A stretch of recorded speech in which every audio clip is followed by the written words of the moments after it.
Show. All right, everyone, welcome back. Episode 186 of the 580 show, also a bonus episode. We always release on Sunday nights, but we got a special guest this week, special announcement. We're joined by James Deffinbaugh. First off, James, congrats and thank you for joining us. Seriously. Thank you. I Thanks for know having me. I know this has got to be the most like hectic last week ever. So Yeah, it's gonna be hectic through the rest of the year. Um, yeah. Last weekend, um, I was helping out at Fish Strongman Games at the regionals in the Northeast. Kind of trying to work with ADL a bit more to plan out our next few live streams. Good opportunity with that, and good opportunity to sit in the car with Lynn for a while and talk about our plans. Yeah. And a couple weeks before that, it was North Carolina Strongest I was helping at. So it's been both that and all the expected new business stuff, Yeah. all the accounting stuff, all the new software setups, and learning all the systems and everything else. But it's been very busy. So if you don't know James Deffinbaugh, I can go a bunch of ways with it. So he's been if you've been in Strongman, you've seen James at a show. It's almost Mhm. undeniable that you've seen James one way or another. He's been a successful promoter, always around a volunteer, as you just mentioned, a couple shows in the last even just couple weeks. I'm sure a lot of people have seen you at nationals over the last 5+ years. Um, Business owner, inventor of Spider Tax, all the MLB stuff. I mean, it's a crazy little resume. Equipment manufacturer for Strongman Corporation throughout the last couple years, and a very successful Strongman competitor. So, and he just bought Strongman Corporation. So, you know, James James has won 2017 America's Strongest Man and just so ingrained in the sport of strongman. So when I heard, I was telling him before, but when I heard that he bought Strongman Corporation, I was super excited, and that's kind of what we're going to talk about today. So again, that's why I said congrats at the beginning of the episode. I guess I should have prefaced with that. Yeah, thank you. But so, all right, I guess everyone wants to hear you talk. So first off, what are you most excited about? Before I go into all these questions, what are you most excited about the acquisition? I'm just happy for me personally. I just like, my goal is having solid paths. I want the best people at America's Strongest Man. I want the best people at World's Strongest Man for weight classes. I want paths that make sense. I want the right opportunities to find the strongest people, and that's what this provides. That's the one of my primary goals with this is just the correct paths because I'm always a competitor first. I want to compete in the hardest competitions against the best people, and now we have so many different world championships and so many different this and that. It's kind of spread the talent out. I'm hoping, as and this again, just a personal thing is I really want to, solidify paths to the best shows and the best opportunities. On top of that, I think I can be very impactful on just improving the quality of shows, improving um, the experience for promoters, trying to simplify as many things as I can. I'm very much someone that likes to find easier ways to do things. That's kind of throughout a lot of my career and a lot of things I do is make things easier to do. So I'm hoping to improve the process for promoters as well as competitors, and you know and I believe that will be one direction as far as growing the sport. And That's then, with Lynn too, Lynn has a marketing background. Um, Lynn has the connections with Giants Live and World's Strongest Man and things like that. I think with that side, we can really grow the spectator side, and that's where our big opportunity is for growth. Among the public. So I'm just excited with all the possibilities kind of in front of us. Trying to get things done more one at a time, not get overwhelmed right now. But I think we have just a huge opportunity ahead of us. for sure. I think a lot of people are going to be happy that you said the word path, because I think out of like the 100+ submissions we got, that was a word in probably 70% or more of them. Because, I've always been in that same boat that you are in. And that I think that's one really important thing about you taking over is you're, like you said, you're a competitor first. So you kind of understand and have that boots on the ground mentality versus, like you're in touch with the sport. in its current state. And I think that's really important. I've always thought it's funny because America is one of the strongest, if not the strongest country for strongman, in my opinion. And we're like one of the only countries that doesn't have a clear path to like OSG. And it's in our country like every year. So um I I'm really excited about that. And I'm happy you said that because I have some questions about that. Um so I mean, I guess diving right in is how do you so obviously Lynn, if you're listening and you don't know, Lynn Morehouse also purchased with James. It's James and Lynn. So it's just you two, correct, James? That's correct. Okay. Yes. So James has been very involved with Strongman Corporation, but like I mentioned, I've seen you at OSG running stuff. I've seen all over the place. Um, how is this going to collaborate with official strongman games if it is at all? So, I mean, Strongman, effectively the contract with official Strongman Games, official Strongman Games is owned by the official Strongman people.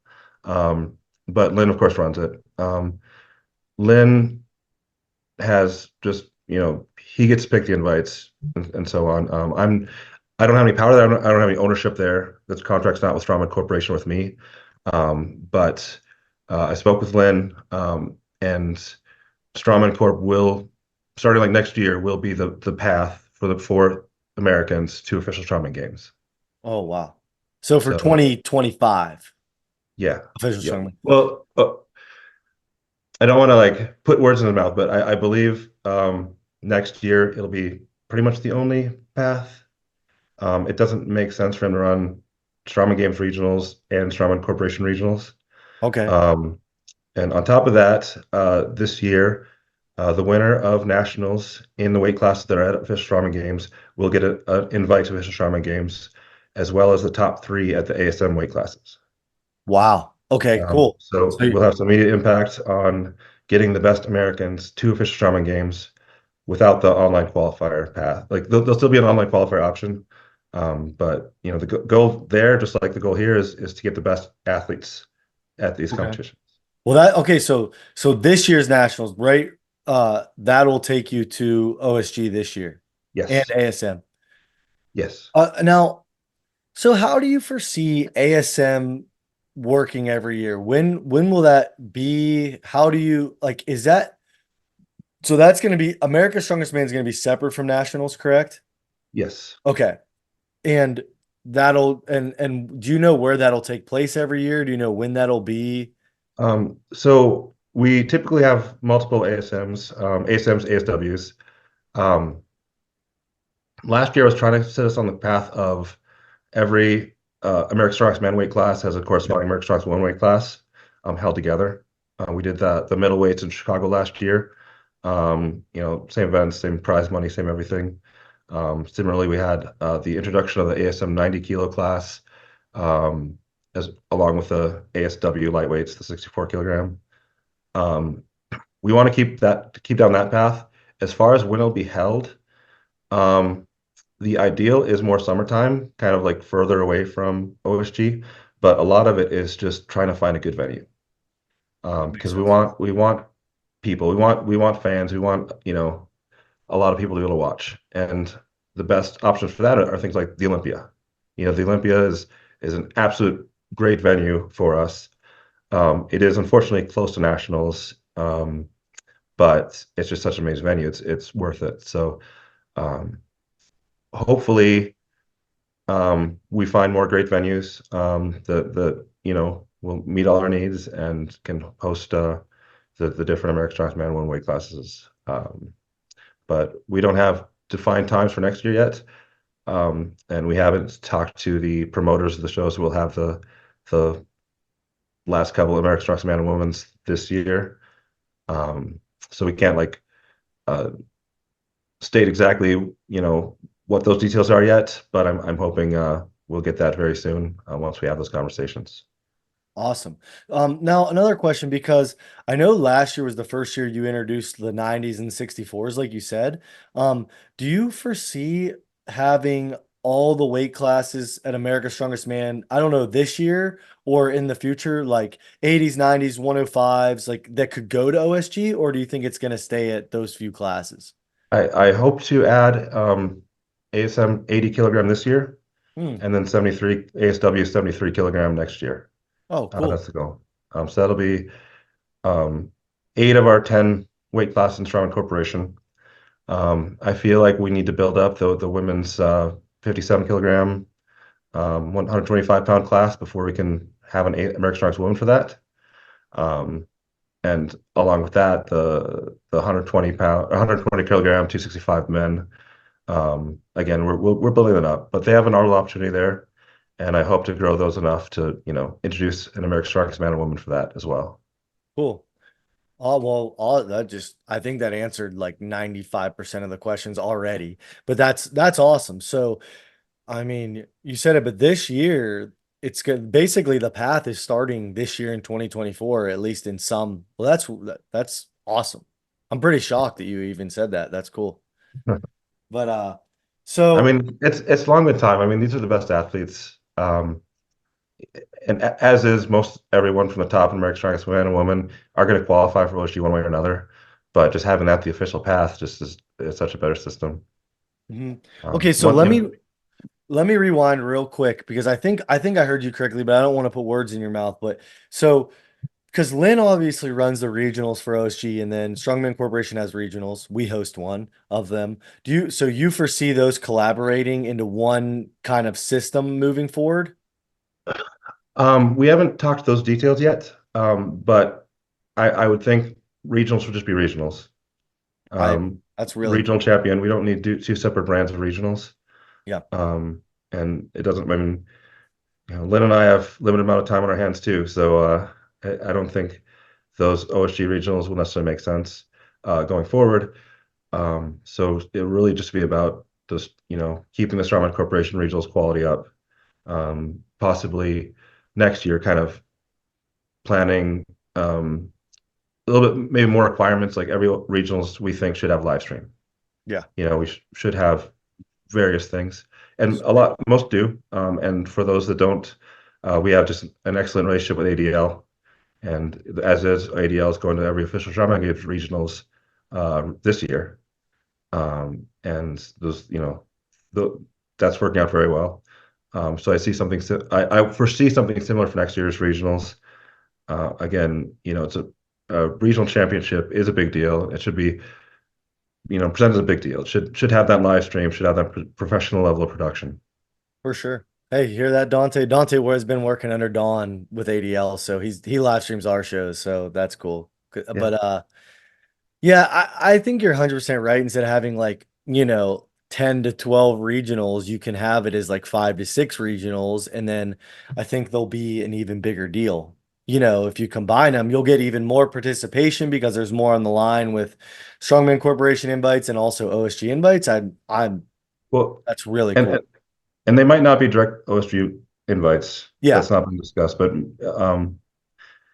the those details still need to be hashed out a little bit. Yeah, no, for sure. I get it, but it's just cool that we're already talking about collaborating and kind of making one regional in America because you hear regionals and you're like, oh, I was in regionals in Boston, but I was also one in Pittsburgh, and they're completely different things, you know what I mean? So Yeah. that's cool. The And simpler you can make it in that clear path to go back to, it gets yeah, more. I mean, I want one world champion. I want one American champion. I want one regional champion. I mean, that's just seems like the right way to do it. That's Man, that's music to a lot of people's ears. Um, Okay, another buzzword I'm gonna come at you with the Arnold. What's Yes. is that relationship still gonna be there moving forward? Yeah. I have not met with them yet. We're hoping to schedule a meeting. Had some email exchanges today. Hoping to have a meeting either tomorrow or the next day. But yeah, no, our relationship with the Arnold's great. I've worked with them. I worked with the World's Strongest Firefighter group. I see Steve Slater. I talked to Steve Slater at the World's Strongest Man for quite a bit. Um, I I don't see any problem whatsoever. that's Um, amazing. I mean, you look at the our stage production of the Arnold last couple of years. I mean, the Ukrainian deadlift, the power stairs on stage. I mean, that's not going away. Yeah. Um, Who made that? and Who made that? No, I'm just yeah, I made that. yeah, that's I think that was one of the most jealous I ever was not making the finals because I didn't get to use your Ukrainian deadlift. And I really urge people to go back and look at some of the cool stuff that James has made, especially that Ukrainian deadlift on the main stage and some of the things that James has done with the firefighters as well. He's really been the main. If you're on site, it seemed like James the last couple years has been the main reason nationals and the Arnold and stuff has happened. Obviously with the help of a lot of others. I'm not saying that, but um, but yeah, James has really seemed to be taking a lead the last couple years. So, aren't you Yeah, keep up aren't with you it. an IT guy and you learned to? I mean, that's my background, but I've just done a lot of stuff. Yeah, because I remember Um, you telling me because you were on before that you just took welding classes at like the local college yeah, it and wasn't a learned. college. It's a place called Shop Space in Oh, Raleigh, okay. North Carolina. It was literally an evening class. My girlfriend Erin, bought me the ticket for it, or whatever. Um, and honestly, like MIG welding is not that hard. I recommend anyone if you can find like an evening class near you, just do it. It's fun. I need to. I say it all the time. I'm like, man, I would Yeah, love to every do. gym owner needs someone that can weld. Yeah, he doesn't. Yeah, no shit. Yeah, that's the other thing too. I kind of brushed over the beginning, but James also is an owner of a strongman gym. I mean, I don't know. I don't know if you like to classify yourself as a strongman gym, but there's a lot of strongman competitors. It's Yeah, most definitely a strength training based gym, Spider Strength. Um, and man, he's kind of jack of all trades in strongman. So I mean, yeah, you added the final title to your name as federation owner. yeah. I can say I have lots of hobbies, but they're all strongman. I like building stuff, but it's all strongman equipment. I like, live streaming things, but it's all live streaming strongman. I'll do some Yeah. graphic design, but it's all graphic design for strongman. So it's really just one thing. Yeah, yeah, and I know it's probably hard to. I'm actually surprised how much we've already answered because this is so new. Like Yeah. when we talked last week, you had just gotten your email address. Just what was that? I think a week ago today. Um, Yeah. I mean, so this has been kind of a long-term goal for me for a very, very long time. Um, I literally about 16 years ago, I was like laid up. I had back surgery, and I actually sketched up, some ideas I had for if I wanted to create a strongman federation.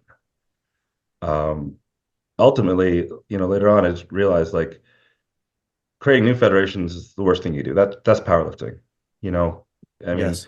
even if the federation, the big federation, you're not 100% a fan of, if you might have criticisms of it, it's just so much better having, one fed that matters than having the powerlifting situation where you have just dozens of federations. Um, so, from there, I mean, I had no interest in starting my own when I could be impactful at Strongman Corporation. And, I'm very thankful for that opportunity that I was able to like make some changes. I've been in the middle of like fixing the weight classes, improving the weight classes, getting rid of the subclass system. Um, nationals going to 6 events, adding max events back in nationals, things like that. A lot of those little changes, I'm grateful to have already been able to do that, as well as add some more interesting events, with interesting equipment. Yeah. Um, Uh, I mean, yeah, I'm really happy you said that because it's like in powerlifting, there's so much divide, and yeah, it would just really defeat the purpose of your goal with the clear path. So it's really respectable the way that you did it was like, hey, I want to make a change. I want to do stuff. So it's like, I'm just going to show up and be valuable. And you worked your way into, buying the organization, which is I mean, it's really cool. I respect it a lot. well, thank you. Um, man, like I said, all these questions kind of have been answered. Is now I hate to overwhelm you. Is there anything the immediately or that comes to your mind, it's like I want to kind of change this right away, or I kind of see myself in the next maybe mid to long term plan. I definitely want to kind of pivot the way this is, in addition to what we've talked about. Um, uh, Outside of what we talked about, there's nothing that needs, super immediate change. Like, yeah, I can't think of anything that needs really immediate change because I feel like I've already been kind of influencing a lot of things I wanted to see change. Overall, with the back end of Strongman Corporation stuff, we kind of have our short-term plans and long-term plans, just making things more efficient for us. But I mean, part of me wants to allow Tack get more shows, but uh, but again, it's going to depend on the venues and events that make sense. Yeah. But offhand, I can't think of anything else that I, want to push through right now. Okay. Um, and I'm just trying to sift through these questions and see what else. Um, Do you foresee with with membership for Strongman Corporation? So everyone, if you've never been a member of Strongman, or you haven't participated in Strongman Corporation, and every federation kind of has their membership. Do you foresee like the membership structure changing at all, whether it's the rate, the like status, benefits added to being a member? Do you have any ideas with that, or is it just kind of too early to tell? I don't foresee any changes. Okay. We don't have any interest in jacking up the price or anything like that. It's, our growth is going to be from growth, not from increased prices. Um, we're not going to go down in price either. We're, trying to invest a lot in this company. Want to bring up the prize money, bring up the production values. But we're not going to do it via like increasing membership costs. Okay. Cool. Um, I just competed in powerlifting, maybe a month ago, and the costs in powerlifting were crazy. Powerlifting, it's the same equipment with every meet, just the bars and plates, and it's just so easy. I get jealous of like how easy it is. Yeah, And the federation fees were huge. The entry fees were huge. Adding, additional entry fee for doing two divisions. I don't want to see that. I want it to be accessible. for I sure. mean, even the gym, we were getting too crowded, but I wasn't raising the rates because I wanted it to be accessible. That's, I think that's all of our goals is to grow the sport, and I don't want it to grow the sport among the people with more income. I just want to grow it to everyone. I always want it to be accessible. For sure. Yeah, that's one tricky thing about powerlifting, and it is so. We're hosting our first powerlifting meet at the gym, and I'm realizing how much easier it is than hosting a strongman comp. I'm like, oh man, I'm ready for this. But the barrier to entry obviously is so much easier for people are like, how's powerlifting so much more popular? Well, you really to train it, you need a barbell and plates, because you can accomplish all three lifts. But it's funny you said that. I took a young kid to a nationals a couple months ago from our gym, and the equipment check was more stringent than TSA flying there. And he had to buy a $70 black t-shirt to wear under his singlet because that was the type of material that you had to wear to squat or bench or deadlift in a shirt under your singlet. So it's like that's the to me it's like I love growing strongman in our area, and I want it to be more accessible, easier, fun. And it sounds like that's kind of what you have on your mind too. So Yeah, and those requirements actually do make sense in powerlifting. People love to make fun of the underwear checks in powerlifting, but that's people legit. can cheat. It's Yeah, everyone's gonna. If you're, powerlifting, it's not competing against people. It's just a number. Everyone has to be absolutely on the same playing field, and that makes sense. Strongman has just different roots, different. It's not as clean. It's not as calibrated. I like that we can try to, find the best equipment within reason. And that, of course, means we do have to set rules. We have to define things. We have to, if we're going to say no squat suits, no deadlift suits, we need to define what's a deadlift suit versus what's not. That's the big thing is the briefs. I'm kind of the one that did the briefs are allowed if they're stretchy. Mm, Trying to define what is a brief and what's not. yeah, In powerlifting, traditional powerlifting briefs are denim or canvas, and they're extremely rigid. They just don't stretch. But then we have like slingshot briefs, which are the same material as the Ray-Ban warm pants that Strongman have been using for The decades. blue pants that everyone's seen. Yeah, so slingshot briefs, why would we not allow them if we allow warm pants? So ultimately, I pushed for the rule being if it's stretchy, you can wear them. And that, I mean, the spud briefs are stretchy. They give a little pop, but you have to draw a line somewhere, and I'm reasonably happy with that line. And if someone has a better idea than that, I'm all ears. But Yeah. there's all those decisions, but definitely don't want to go to the point of any kind of underwear checks. I don't want, limited required. I don't want, only so and so brands of sleeves or anything like that. I think that's it. I don't want things to be more complicated for the promoter. I don't want things to be more complicated for the athletes. I don't want things to be more expensive for the athletes. Um, it's uh, yeah, that might mean some people have better sleeves than other people, but I mean, plenty of people win without sleeves at all. Right.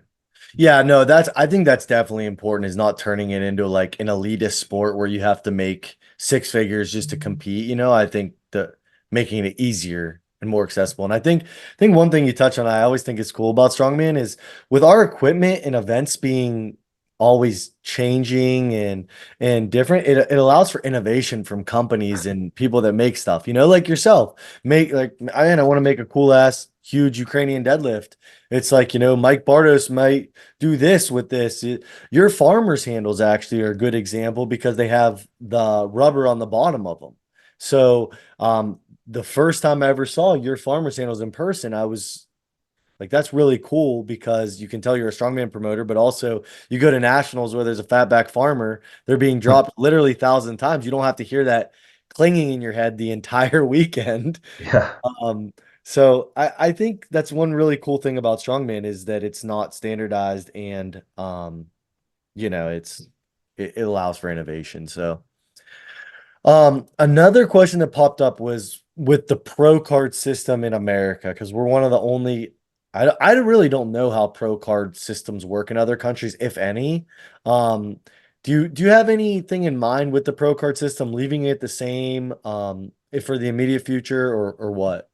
Yeah, I mean, roughly the same. I mean, no massive changes as far as what pro card means. I always hear people say that, you're not a real pro because you're not getting paid, you're not getting a salary. But I mean, first off, the term pro, doesn't necessarily have to mean paid. It can also mean you're just really good at something. And you look at other sports, I've known pro golfers, they don't get a paycheck, you know.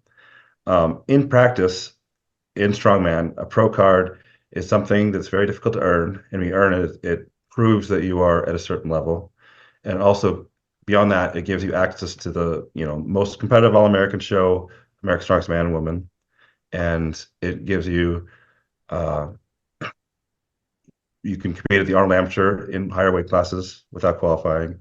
There's of course no membership fees with pros. It gives you benefits, and it's not a one-time thing. You get to keep your card. Yeah. And I think that makes a lot of sense. You have something that's very difficult to get, and you get that invite, but you keep that invite. I've always thought like, Zydrunas Fickis doesn't have to compete at a local show, and then Lithuania's strongest man, then Europe's strongest man, then worlds to get to worlds, Yeah. because he's already proven himself. You don't get massively better or worse in a year. And the pro card has kind of brought up the very best people to compete at these higher level shows without needing to requalify. And I think that's pretty cool. And then we're looking at like long term, production value of the American Strongest Man series. When you're watching old World Strongest Man, you like to see some of the same names every year. You know some competitors. You want a certain percentage of new competitors, new faces, and a certain percentage of the old guard coming back every year. For And sure. the pro card system helps with that. So I like it a lot. I think that's um, we've seen so many people when they get their pro card, um, they just train harder. They take it more seriously. They're getting sponsorships. They're making more out of it. So, I mean, a pro card system is here to stay. Um, I'm always trying to find ways to improve it. I want the pro cards to matter. Continue to be as very difficult to get, and they prove that you're exceptionally good at the sport. Yeah. No, and I totally agree with you where it's like pro and strongman, I don't think should really be a paid. No offense. I think there's, if you go and win shows that have money like America's Strongest Man, obviously there's opportunities. Look at Bobby Thompson, like he's come up through, he's a good example of coming up through the ranks, making money. And there's other people like that. But when there's a sport that's, just to be frank, and I'm sure you know now more than anyone, that's not the richest sport in the world. So it's not just salaries they hand out like baseball. So I don't definitely agree with you that it shouldn't be like a paid salary, but it means something. And then it also, when you earn your pro card, more opportunities arise with, like you said, sponsorships, things like that. So I think that's a good point. Um, but yeah, I've always thought America's Strongest Man, that title should just mean so much. And it's kind of been like a roller coaster to my understanding over the years. And I know the last few years we've seen a ton of money come out for that heavyweight. So it's cool. I just it's like one of the strongest countries, if not the strongest country in the world. And it's that title just should be so much more powerful, in my opinion.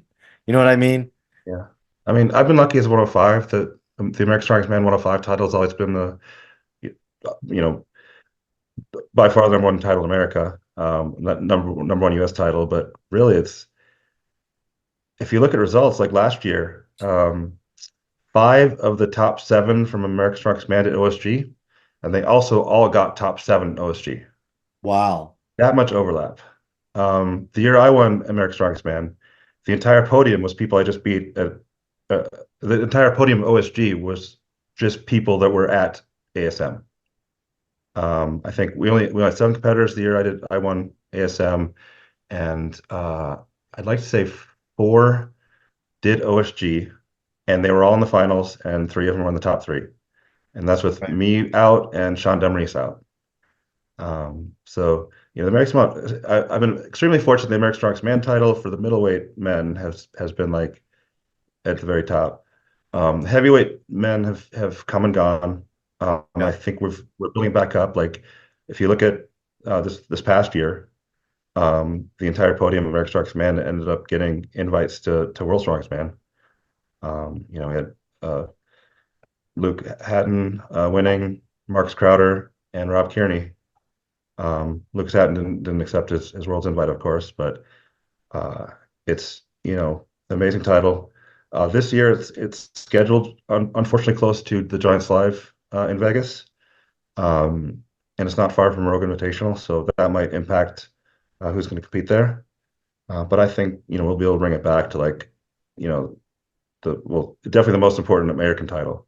Yeah. Uh, and hopefully we'll be able to build some additional opportunities for those heavyweights. And as well as, I mean, we saw at American Strongest Woman, um, those competitors get invites to all the best shows too. So Yeah. uh, I think the prestige of those titles will continue to grow. And yeah, I'm looking forward to that. That's exciting. That's exciting. Well, I think we kind of answered pretty much everyone's questions as far as like the main ones. So I want to have our closing statement, kind of like they do with the presidential debate, like James's chance to kind of address the nation. He owns Strongman now. Is there anything you kind of want to say to people? Is there anything, I know I'm putting you on the spot. Is there any, like, just everyone's kind of listening. Is there anything that you want to tell people? I want to tell them be patient with James and Lynn. They obviously just took over. I'm putting them on blast, asking them every question, and he's answering them all. But go ahead, James. If there's anything you want to say to strongman competitors through Strongman Corporation, now's your time. Um, I mean, the biggest thing is, strongman is a volunteer supported sport. Your local promoter's not making money on the shows. Um, it's up to every competitor, everyone involved in strongman to help make it great. So, if you're not going to compete in a local show, go help out. Try to make it grow. Try to stay positive. Make it a sport that is fun. You know, that's kind of all of our goal. We're here because we love the sport. Support your other athletes, support the promoters, and just keep going. Yeah. Make strongman great again. James Deffinbaugh. But James, seriously, We really appreciate it. I'm so happy that we are able to grab you for a little bit and get some of these questions answered because you know how people are. As soon as it gets announced, everyone wants the answer, and I'm really thankful that you actually came on and answered all that stuff. So, um, I'm sure you guys will see James around more than ever. Not like he wasn't around before, but you know, grab him, say hi, introduce yourself. And I just can't thank you enough for coming on. Yeah, thank you. Thanks, James. Thank you.